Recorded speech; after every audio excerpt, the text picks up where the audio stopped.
Hello and greetings to all of you there gathered this day to remember and celebrate the life of a dear mentor and teacher and friend, Ed Schroeder. My name is Jukka Jääriänen. Greetings from up north, from Finland. I'm proudly wearing a Finland shirt today, not because I simply love my country, but also because Finland won the Gold in the World Hockey Championships a few days ago. News which probably was not reported in the US media, so I wanted to give you a global news update. But now, I'd like to share a few words and reflections on Ed and his friendship with me and his impact on my life as a pastor and teacher and missiologist. First of all, briefly to share how Ed and I met. I actually never was a student of Ed's. I never had a class with him. But when I was a young pastor at Trinity Lutheran Church in Hicksville, Long Island, I preached at a service at which a Crossings enthusiast was attending as a visitor. And this person never identified himself to me. Afterwards, he went home and he wrote me a very nice but harsh email in which he lamented the lack of gospel content in my sermon. And he encouraged me, saying, there's still hope for you as a young pastor. You can still learn to preach the gospel. And he directed me to the Crossings website. And so I began to read Crossings material, and as I came to the point in my life the following year when I left the ministry to pursue full-time doctoral studies, I applied not only to Fordham University, which is where I ended up going, but also to my alma mater, Concordia Seminary, St. Louis. And on my trip out to St. Louis, I visited with Ed and Marie, and I remember their extremely warm hospitality and Ed's encouragement of me to pursue the topic of my dissertation, Missio shaped by Promissio, the mission of God shaped by the promise of God. So I view Ed as a dear friend and someone who informally mentored or directed, encouraged my dissertation project.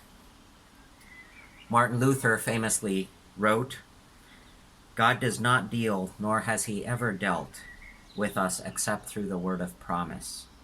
We in turn cannot deal with God except through faith in the word of his promise.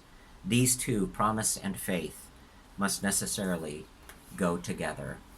And Ed, more than anyone else that I know, has encouraged my thinking and research in terms of what the promise of God in all its rich implications means for mission theology and missiology. My family and I, at the turn of the year, beginning of the year, moved back to Finland from Taiwan.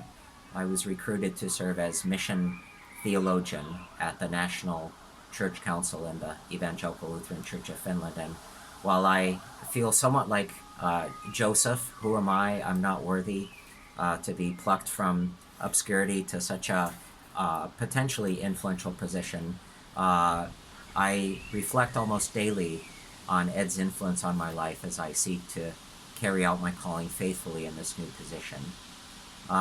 Mission theology, in my estimation, as I look around the world, but especially here in Europe, secularized Europe and even more secularized Northern Europe, mission theology is in real trouble, real bad shape without the promise of God, a strong focus on the promise of God in the gospel of reconciliation and peace, justice, and everything that brings to our lives and to the world. Just to give a real practical example of that, a few weeks ago, in my new role, I was invited to serve as an observer at a global partners consultation of one of the mission organizations here in Finland.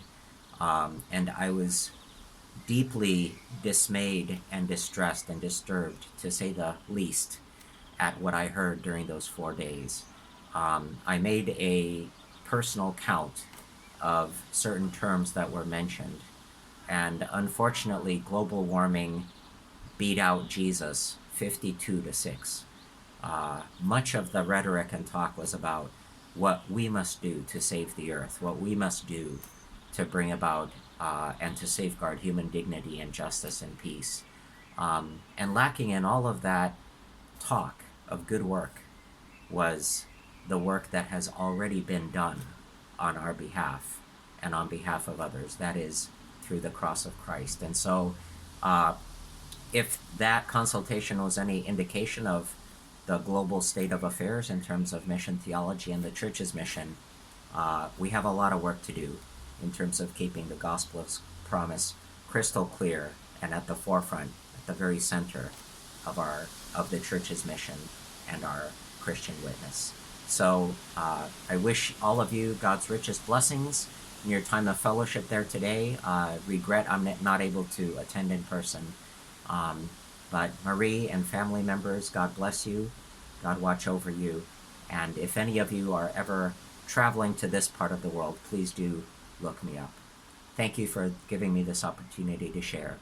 And God bless. Bye-bye.